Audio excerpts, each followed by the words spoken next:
Hi, this is another episode of What's News, Neighbor? And this week I'm actually speaking with a true neighbor. I mean, somebody who lives nearby, real Across the nearby, street. Yeah, there you go. right across the street. Yeah, Ray Knight. And we're going to talk about his passion for music today. And I actually, in prepping for this interview, learned a bit more. So we'll just dive right in. Ray, so you've been a music aficionado for a long while. Tell us about what music you really like and how that all evolved.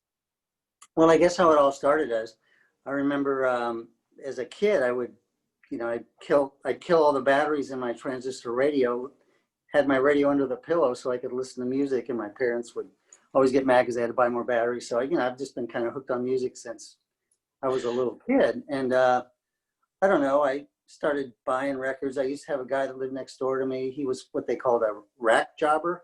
He was a guy who'd go into Kresge's and Kmart and stock the records. So he worked out of the ABC Records warehouse, which was over by the airport. So every Saturday I'd give him like, $5 and he'd bring me home 2 records. I could buy them at cost. So I did that. And then, I got into collecting 45s too. And then I had a chance to work at Music Circuit. I think it was the year they had the Boz Scaggs concert that had to move to Betts Auditorium it was the Iowa Jam. So, but anyway, I worked there, and the funny thing about how I got the job there was, I used to order like at least 2 jazz albums a week because I could see these small labels going out of business. So I knew how to do special orders. So Steve White, who owned the place, said, "God, why don't you just work here? You know how to do special orders and all this other stuff." So that's how I got my job there. And then when I graduated from college in '79, my sister has lived in Boston for probably 45 years. And I worked at a place in Harvard Square called the Coop, which was started out as the Harvard General Store, and it just morphed into this giant department store. But I worked in the record department there, and their claim to fame was they had every record that was in print at the time, or it was coming in next week kind of thing. So it was just this huge. In fact, I was really disappointed. I went to Boston about, 7 or 8 years ago, and the record department, of course, was completely gone. They had books still, but not even really any music. It was kind of like, duh, this is, 40 years later, but I still expected something to be there, but it wasn't. Yeah. So anyway. So yeah, so jazz. Now, see, that was news to me because we'll talk a little bit later about what your side gig or passion is.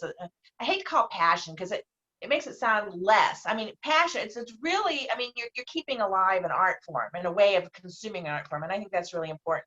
But Sure. that said, jazz has been your thing. I love jazz as well, and I mean, I really like the avant-garde kind of jazz. What jazz have you been collecting, consuming? Well, I mean, I started my jazz collection. I used to listen to that jazz show on WOI, which is long gone. I used to start at 9 o'clock at night, I think, called Just Jazz. I started getting into that in the mid '70s, and then I used to manage the Baker Square down in Ingersoll. You can interview me about that sometime. That was a crazy place. But anyway, so there was a guy working there named Jack who would always be one of the first 5 or 6 people in line at the Planned Parenthood book sale. So I'd show up, cut in line with Jack, and I was one of the first people in line to look at all these amazing jazz records. I think I told you the other day, it's kind of when everybody was cleaning out Grandpa's attic, and they didn't know they were worth something. So I amassed a huge collection. Everything was $1. I don't even go and look at the records anymore, but and I feel like that probably won't happen again because guys like me are smart enough to sell this stuff off before we die, right? I mean, some of it's worth money. So that's kind of how I got into jazz. I wouldn't say I know that much about contemporary jazz, although I do listen to Abe Goldstein's show on KFMG, where I have a show as well. He's really into this stuff that like came out yesterday type of thing. But mine's more like 60s, some 70s jazz, because it kind of got bad there with, jazz fusion and some of that. But mostly 50s, 60s jazz, I would say, is what I have most of and what I enjoy the most. I'll show you this. This is probably the album I have that's worth more than any other. It's the 13th Floor Elevators. They were a psychedelic band out of Texas.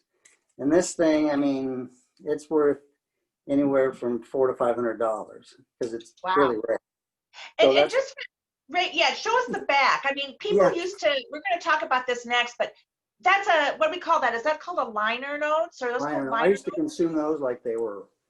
I mean, that's where I got all my knowledge of just reading the liner notes about jazz notes? Right, I mean, musicians. that's, yeah, it's an art form to be able to Yeah, write a concise piece that explains about the music inside, about an album, right? right, right. But here's another one that's kind of cool. I think everybody knows Chet Baker, Chet but Baker. this is one where and he was a good singer, but he was really, I mean, he was a beautiful guy. He was like a Frank Sinatra looking person. And if Yeah, anybody's ever seen the movie Let's Get Lost, I yeah. mean, by the time he ended up committing suicide, jumping off a balcony in Paris. His teeth were gone. He was a heroin addict, like a lot of jazz musicians were. Charlie Parker, Billie Holiday. So, but he was just this gorgeous thing when he first started, you know. So there's that one. But go ahead. Well, so thank you for sharing a couple of those covers. So Sure. let's talk a little bit for the young people out there who have no idea. Talk about albums and how we used to consume this music. The significance of an album, which is long gone, it seems like. Well, like a perfect example of where this has gone, like Sheryl Crowe, a few years ago, she said, I'm never even going to put out an album anymore. I'm just going to do singles. Because people don't, whether it's the time, the patience, whatever, they won't sit down and listen to a whole album. I mean, you just pick and choose things off Apple Music or whatever it might be. So like the whole idea of a concept album, that's basically lost, you know. But, you know, there's some great concept albums out there, and that used to be what a lot of musicians, you know, they'd have a message there, or just, it was just part of the whole reason they put the album out. I mentioned one the other day, the Zombies, Oracle and Odyssey, I think it's called, and it had, the big hit was Time of the Season. But that's like a psychedelic classic of, you know, rock, and everybody knows like stuff like Tommy, you know, from The Who, but there were so many other concept albums out there that, like I said, there's really no reason to do those anymore because nobody's going to listen to them. It's kind of sad. I know. I mean, because we really invested in the whole theme of an album. But anyway, I think it's kind of sad too. But so you're a DJ you're a DJ as well, and you've got your own show over at KFMG. Talk a little bit about that. And it's Yeah, not it's jazz, right? called, It's something else. no, it's not. I could probably do one, but I don't. You know, we're on a shoestring budget for one thing. We don't even have a turntable, so we have to do CDs only, or we have some stuff loaded in the system. In fact, we're having a fundraiser this week if anybody would like to donate to KFMG. This I'll is put the our, link up with this interview. yeah, this is our annual fundraiser. And if anybody has never heard of or doesn't know about KFMG, I mean, George Famaro, the famous chef here in town, does a show on Saturday mornings that I just love to listen to called Kitchen Insider. And he'll just have somebody on and interview, you know, do kind of a talk with them. Let's see, Abe Goldstein, I mentioned him. The weekends are mostly jazz and blues. I do what Ron Sorensen, who's had a station since the early 70s, calls a specialty show. It's called Record RoundUp. And I pretty much play whatever I want, which is great. You know, it makes it, then I don't burn out because I've been doing it for about 10 years now. And here's another interesting thing about KFMG, the City View Readers Poll that comes out every year. We've won best radio station for 10 years in a row. Wow. You know, I don't know how or why, but people must like us. So it's a lot of fun. And, you know, it takes me, even though I only do an hour-long show, it takes me, you know, 2 or 3 hours to put together the music. And it also forces me to learn about new music. Like I'm always reading about it. I mean, I've got a big collection like this. If anybody ever goes to Memphis, make sure you go to Stax Records because you're missing out if you don't.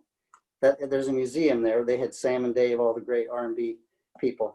But so I've got a book collection as well. Where was I going with that? Come on. Well, Chip. so you prepare for each show. I mean, you're selecting your music. You're Right. getting the backstory. So when you go on air, you've got a show to give to people, Right. information. And I like to know. Yeah, I like to know a little bit about some of the artists, and I usually, you know, mention that as I'm playing things. But I also read, like, there's a British publication called Mojo, another one called Uncut. So they're reviewing albums that are coming out right now, and it's stuff that we're not going to hear on any radio station around here except KFMG. That's what I love about KFMG. I mean, whenever I travel, I get down on the low numbers on the dial because that's where all the good music's at. You know, I'd rather listen to a station where I've never heard any of the songs than get played the same old stuff again, you know. And I always say KFMG is like a college radio station where we all graduated from college like 45 years ago. It's a great station, so if you don't know about it. Yeah, So it's KFMG.org or 98.9. We can actually get it in our neighborhood on the old FM radios.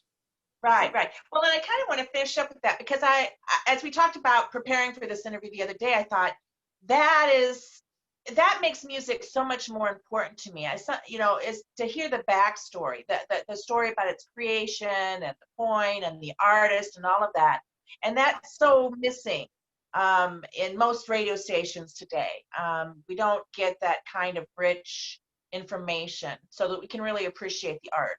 Right, and I told you I don't even do Spotify or any of that stuff because, well, first of all, I don't want a computer telling me what to listen to next, but why would you want to hear more about, it's just more of what you already know about. I think the whole idea of listening to radio is to discover new things. I listen to the LA public station called KCRW. There's KOPB, Oregon Public Radio has a great station. There's just millions of great stations out there that still exist. You got to find them, but they're out there. Oh, and I wanted to show you, I also collect 78s. Here's some of the great covers. And these are as much for the artwork as anything. This is a Louis Armstrong album. I think everybody knows who Leadbelly was. Hugh D. Ledbetter was his real name, but here's one of him. And then Art Tatum was one of the great pianists. I think this is a great cover too. Oh, wow. So that's fun. Wow. So 78s. Do you have any 45s handy? No, I don't. I had the ones that I bought as a kid, but I've really never added to. I mean, I even collect record or books about collecting records. So, but for those who really don't know, I mean, let's just take 1 minute. I don't know how we're doing on time, but the turntable, right? Left. 3 minutes. Okay. Left, yeah. The turntable is 33, right? And a third. And a third.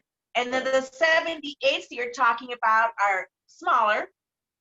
No, thicker, the 78s are the same size as an LP, basically. Gotcha. Do you ever play it faster? Yeah, they play at 78. In fact, I have 3 ways to play these. They are small, you're right. So this size, and they're probably 2 inches in diameter or less. But, I have a couple ways to play those. You have to crank the thing. I mean, it's amazing when you think about it. You go from, now you can just push a button, never leave your chair. You had to get up every 2.5 minutes to change. That's why we're all fat. And move the anymore. Needle. Yeah. Remember when you try to get on one song? And then the 45s are smaller still. I mean, they're a quarter of the size of your main album. 45 revolutions per minute is what the RPM means. So yeah. For young people who do not know or don't know at all how the album used to play. Well, Ray, thank you so much for being on the show today. I'll be sure to include the links about KFMG and donate money. Show. What's that? Yeah, and send some money. We need to keep this alive. And of course, KFMG is, you can, like you said, you can get it through the radio, or you can also get it like every place else now, which is great because that really increases your reach, right? Yeah, so you can stream it. Yeah. Yep. Well, great. Well, Ray, thank you so much for being on the show and sharing your love of music. And I'm just so thrilled. It's been a delight to talk to you. Thanks for having me. It was fun. Take care. All right. Bye.